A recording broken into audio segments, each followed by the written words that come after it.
Don't be naughty.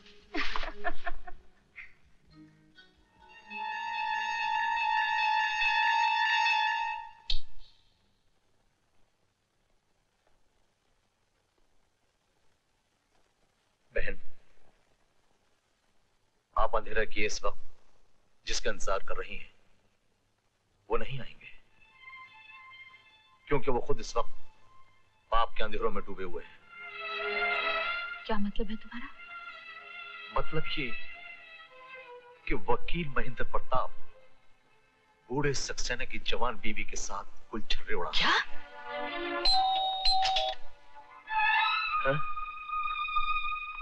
जी, आप? मैं advocate Mahendra Pratap की बीवी गीता, इस वक्त उन्हें यहाँ से ले जाने आई हूँ।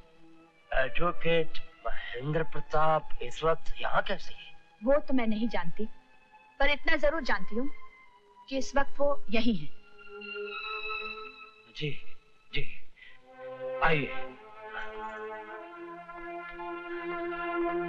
आइए। आप यहाँ बैठिए, मैं देखता हूँ।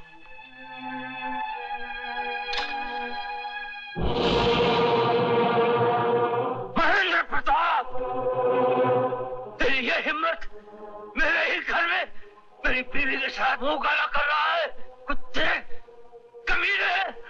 डार्लिंग, उससे भी तुम्हारा शरीर कांप रहा है, तुम्हारा ब्लड प्रेशर बढ़ जाएगा। जाओ गोली खाकर सो जाओ। आज मैं गोली खा के नहीं, तुम दोनों को गोली खिलाकर सुला दूंगा।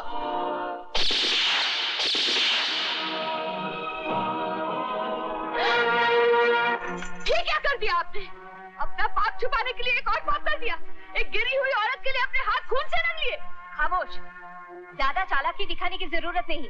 एक तो मेरे घर में घुसकर मेरे पति का खून कर दिया, उस पर भाषण दे रही हो।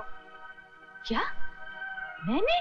हाँ, तूने इसका खून किया। मुलजिमा गीता देवी, आपका कोई वकील है? मेरे पति खुद एक वकील हैं। वही साबित कर सकते हैं कि मैंने ये खून नहीं किया। महेंद्र प्रताप एक सरकारी वकील है, कोई भी सरकारी वकील अपनी बीवी की वकालत नहीं कर सकता। जज साहब, मैं सरकारी वकील जरूर हूं, लेकिन इस केस का चश्मदीद गवाह भी हूं। मैं आज अदालत में यह साबित कर दूंगा कि जज सक्सेना का खून उनकी पत्नी रूपा देवी के सामने मेरी पत्नी गीता ने किया।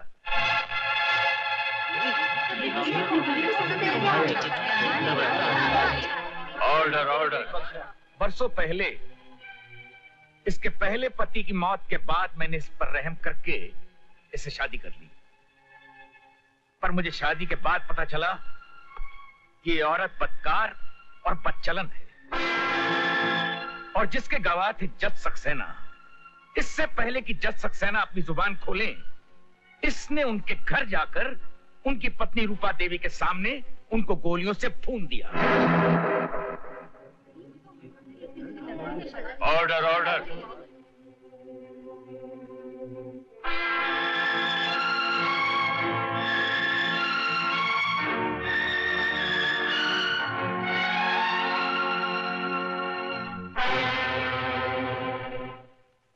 तमाम गवाहों और बयानात से यह साबित होता है कि मुलजिमा गीता देवी ने जज सक्सेना का कत्ल किया है।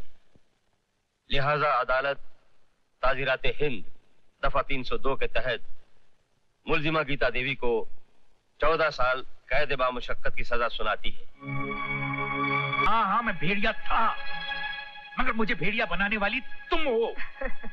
तुम जैसी अय्याश और गुमराह औरत के लिए मैंने अपनी बेगुनाह बीवी को मुजरिम बनाकर जेल की सलाखों के पीछे धकेल दिया। तुम तो कहते थे वो पुरानी किस्म की घरेलू घटिया औरत थी जिसे तुम बोर हो चुके थे। लेकिन अब मुझे एहसास हो रहा है कि वो पुराने किस्म की घरेलू और घटिया औरत तुम जैसी हाई सोसाइटी की बाजारू औरत से कहीं ज्यादा अच्छी थी। वो तो दीवी थी, लेकिन मैंने उसकी कदर नहीं की। दौलत की लालच में आकर मैंने उस पर कितने समझाए। वो मेरे बच्चे की मां बनने वाली थी और मैंने उसे धोखा दिया, उसके हाथों में हथकड़ियां पहना दी। शायद उसी की सजा भुगत रहा हूं।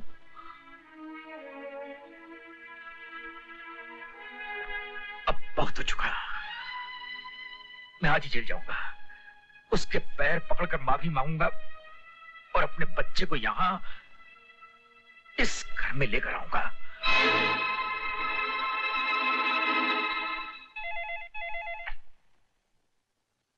हेलो, मैं रूपा बोल रही हूँ।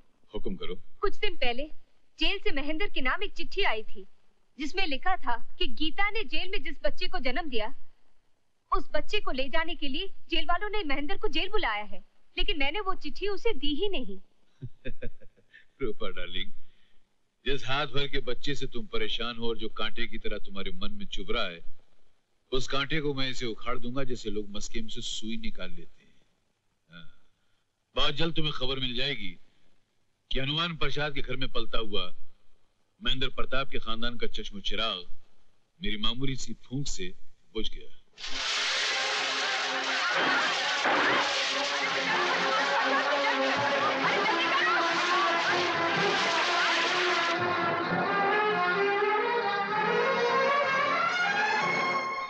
लक्ष्मी, मेरा बेटा कहाँ है? उसे ढूंढने जेल गया तो पता लगा कि वो तुम लोगों के हवाले कर दिया गया है। तुम्हारे घर पहुंचा तो वहां पूरी बस्ती जल चुकी थी। भाई साहब, आपके बेटे की जान खतरे में है।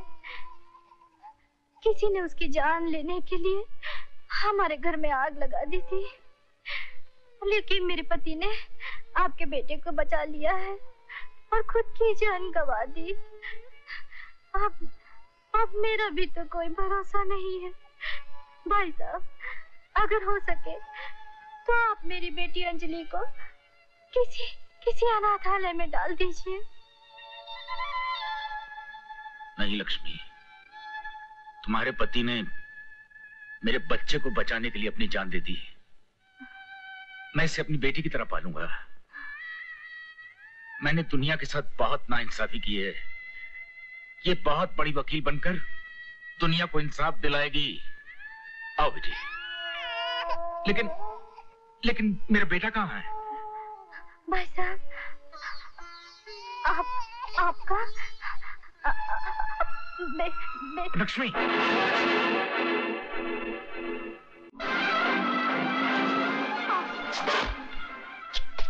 मोहन, चोरी इसने नहीं, मैंने की है। लगता है दोनों चोर है। मारो, मत मारो, मत मारो, मत मारो। अरे उठो बच्चों, उठो। अरे तुम लोगों को शर्म नहीं आती? मुट्ठी भर चावल के लिए इन मासूम बच्चों की जान लोगे क्या? अरे ये भी चोर का भाई गिरा कर लगता है। क्या? अगर दोबारा चोरी की ना तो मैं दोनों की टांगें तोड़कर हाथ में रख दूंगा, समझे? चल बे।